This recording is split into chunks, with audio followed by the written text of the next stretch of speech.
Everyone, welcome to my new video. So आज की video में हम करने वाले हैं chapter number 5 factorisation of algebraic expression of class 9। तो देखो, हम इसमें 2 टाइप के क्वेश्चंस कवर करने वाले हैं और जब भी हमें किसी का फैक्टराइजेशन करना होता है अलजेब्रिक एक्सप्रेशन का, तो हमें 4 टाइप्स होते हैं। 4 तरीके से हम इसको सॉल्व कर सकते हैं। सो देखो, सबसे पहला टाइप होता है हमारा by factorization by taking out the common factor, यानी कॉमन फैक्टर के ज़रिए हमें फैक्टराइजेशन करना। एंड हमारा टाइप सेकंड होता है factorization by grouping the terms, यानी कि grouping the terms is our second way to factorize any algebraic equation. Now type 3 is factorization by making a perfect square. एक और है which is a making a perfect square. Type 4 है हमारा factorization of a quadratic expression by splitting the middle term, यानी कि quadratic expression का splitting the middle term is uh type 4। And splitting the middle term बहुत ज़्यादा use होता है, तो इसको थोड़ा और अच्छे से समझेंगे हम टाइप 4 को, और इस पर हम एक और स्पेशल वीडियो बनाएंगे ऐसे क्वेश्चंस को सॉल्व करते हुए। सो सबसे पहले हम कवर करने वाले हैं टाइप 1 एंड इससे रिलेटेड हम करेंगे एक क्वेश्चन को solve. Okay, so according to type 1 हमें गिवन है 2p a minus B plus 3q 5a minus 5b plus 4r multiply by 2b minus 2। अब आपको ये तो पता ही होगा कि ये मल्टीप्लिकेशन में लिखे हैं, है ना। इतना तो मुझे बताने की ज़रूरत है नहीं, छोटी छोटी सी चीज़ें तो आपको आती ही होगी, और नहीं आती है तो जान लो ये मल्टीप्लाई में लिखा हुआ है, ठीक है। नाउ जब हम कहते हैं कॉमन फैक्टर टर्म से ही हमें समझ आता है कि कुछ ना कुछ तो हमें यहाँ पे कॉमन मिलेगा ही मिलेगा। तो कॉमन ढूंढने से हमारा यहाँ पे मतलब होना चाहिए कॉमन फैक्टर। जैसे कि एक क्वेश्चन है, इसमें हम देखते हैं कि हमें क्या कॉमन मिल सकता है। सबसे पहले अगर हम यहाँ देखें, हमें क्या गिवन है 2p, इसको हम लिख देंगे सेम एज इट इज़। ये क्या गिवन है a माइनस बी, तो लिख देंगे a minus B plus 3q। And यहाँ से क्या हमें कुछ कॉमन मिल सकता है? हाँ, यहाँ से हमें 5 कॉमन मिल सकता है। क्यों? क्योंकि इन दोनों ही में 5 है, तो हमने 5 को यहाँ पे ले लिया कॉमन, और अंदर आ गया ब्रैकेट के ना। देखो 5 जैसे हमने कॉमन लिया तो अंदर क्या बचा? a माइनस, और यहाँ पे 5 कॉमन लिया तो क्या बचा? b ना। ये क्या है? Plus 4r। एंड यहाँ पे हम देखें तो हमें क्या कॉमन मिल रहा है? 2 कॉमन मिला, तो हमने बाहर इसको लिख दिया 2 मल्टीप्लाई में, ठीक है। नाउ ब्रैकेट के अंदर हमें बचता है b माइनस a, ठीक है। अब हम यहाँ पे देखें तो यहाँ पे देखो हमें मिल रहा है a माइनस बी और यहाँ पे b माइनस a। सबसे पहले हमें इसका करना पड़ेगा साइन चेंज। सो देखो यहाँ पे हमें मिल जाएगा 2p का 2p a minus B plus 3q multiply by 5, तो 5 3 ज़ा 15 और q का q एज इट इज़ आ जाएगा a माइनस बी। अब देखो क्योंकि ये b माइनस a था और इसको हमें a माइनस बी करना होगा, साइन इंटरचेंज करनी होगी, तो हम बाहर माइनस का साइन ले लेंगे, तो ये जाएगा plus minus minus 4r multiply 2 is equal to में 8r हो जाएगा a माइनस बी। हमने -1 कॉमन ले लिया है इसमें से, तो बाहर मल्टीप्लाई हुआ तो a माइनस का साइन हो गया और अंदर हमें मिल गया a माइनस बी। नाउ आप देख सकते हैं यहाँ पे भी a माइनस बी है, यहाँ पे भी a माइनस बी, यहाँ पे भी a माइनस बी, तो इसको हम ले लेंगे a माइनस बी को कॉमन। ओके, नाउ अब हमें नेक्स्ट ब्रैकेट में क्या बचेगा?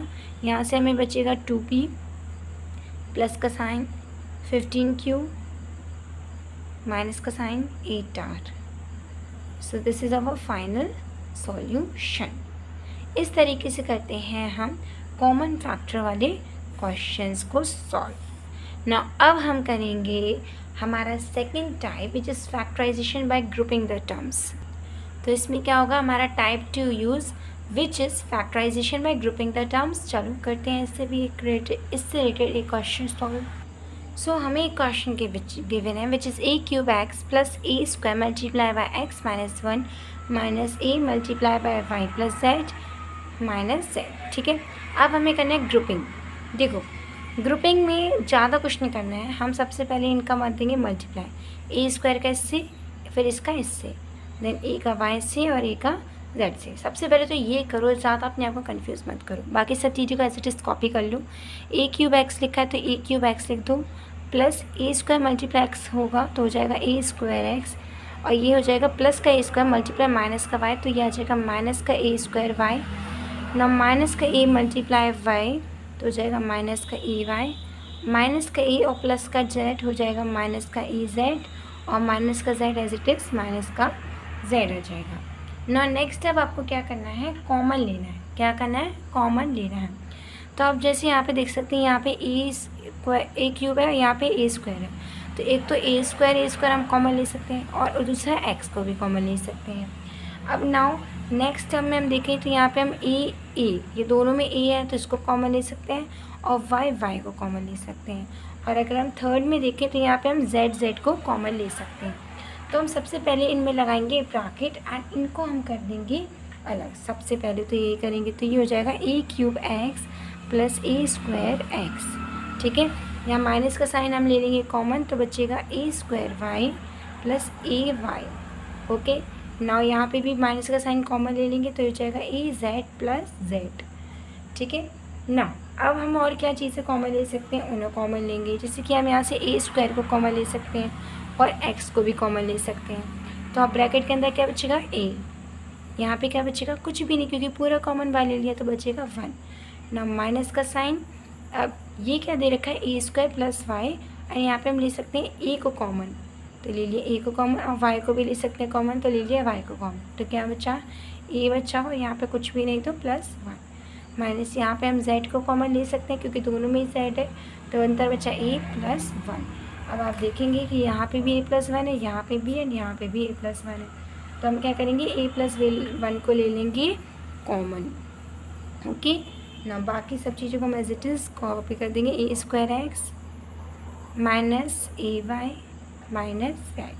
So this is how we have to solve this kind of question, and इसको हम करते हैं by grouping method। क्या फॉलो करते हैं इसमें हम, grouping method। So this is grouping the terms वाला मेथड, या फिर हम कह सकते हैं हमारा टाइप 2, जिसके ज़रिए हमने इसको सॉल्व किया। एंड अगर आपको इस मेथड में कोई भी डाउट है तो आप उससे बेफिक्र होकर कमेंट सेक्शन में पूछ सकते हैं ना। अब हम अपने करेंगे type 3 solve, which is making a perfect square. Okay, so अब हमें ये क्वेश्चन गिवन है which is 4x square plus 9y square plus 16z square plus 12xy minus 16zx minus 24yz, and इसको हम करने वाले हैं solve by a perfect square method. तो अगर आपने मेरी पिछली वीडियोस देख रखी होगी तो आपको ये बहुत आसान लगेगा, क्योंकि पिछली वीडियोस में मैंने ऐसे ही क्वेश्चंस को सॉल्व कराया हुआ है। तो देखो, सबसे पहले ये स्क्वायर 4 किसका स्क्वायर होता है, 2 का, तो लिख देंगे 2x का होल स्क्वायर। लिख सकते हैं हमने इसको, देखो 2 का स्क्वायर 4, x का स्क्वायर x स्क्वायर, प्लस इसको हम क्या लिख देंगे 3y का होल स्क्वायर, प्लस इसको हम क्या लिख देंगे 4z का whole square. Okay now, plus अब हम इन चीज़ों को तोड़ेंगे ये वाली वैल्यूज़ को, तो हमें क्या मिलेगा, प्लस 2 मल्टीप्लाई, ऐसे लिखेंगे हम 2 multiply 3 multiply 3x multiply 4y। देखो 2 3x 4y, क्योंकि हमें यहाँ पे क्या मिला है 2x और 3y। आई थिंक मैंने कुछ गलत लिख दिया, विच इज़ 12, ज़्यादा कुछ गलत लिख दिया क्या, यहाँ पे 3 आएगा आई थिंक, एंड यहाँ पे 2 आना था, सॉरी। देखो 3 2 है 6, 6 12, ठीक है। ये मैं कहाँ से पता चला, यहाँ से हमने ये वैल्यूज़ लिए 2x प्लस 3y।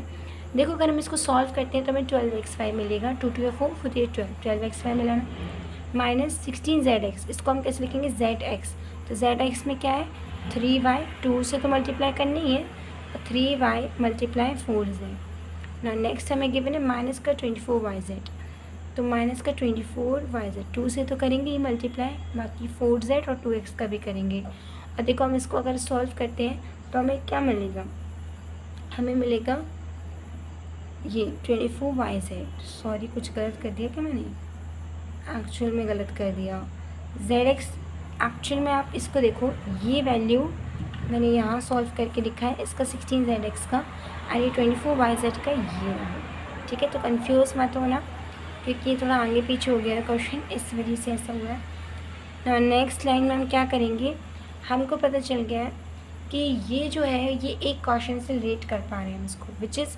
a का स्क्वायर प्लस b का स्क्वायर प्लस c का square plus 2ab plus 2bc plus 2ca। And ये किसका फॉर्मूला है? डू यू नो ये किसका फॉर्मूला है?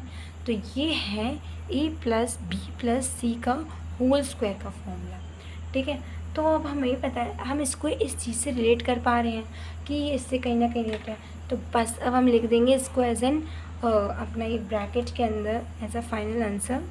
तो a की वैल्यू यहाँ क्या है 2x, b की वैल्यू क्या है 3y और c की वैल्यू क्या है 4z।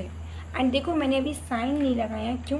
क्योंकि अभी अपन को इनके जो साइन है वो कंफर्म नहीं है कि इनके साइन क्या होंगे। तो साइन हम कैसे कंफर्म करेंगे?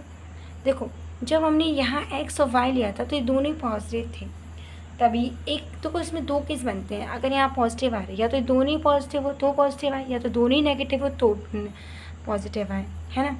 तो और यहाँ पे देखें तो हम यहाँ पे एक y है और एक z है, या तो इसमें क्या होता है एक कोई नेगेटिव होगा तभी तो ये होता है, माइनस का साइन बचता है, यानी कि y हमारा नेगेटिव नहीं है। तो y हमारा नेगेटिव नहीं है तो इसको हम पॉजिटिव ही रहने देंगे, यानी कि प्लस का साइन ही लगा देंगे, और ये भी प्लस का साइन लगा रहेगा, प्लस का 2y आएगा।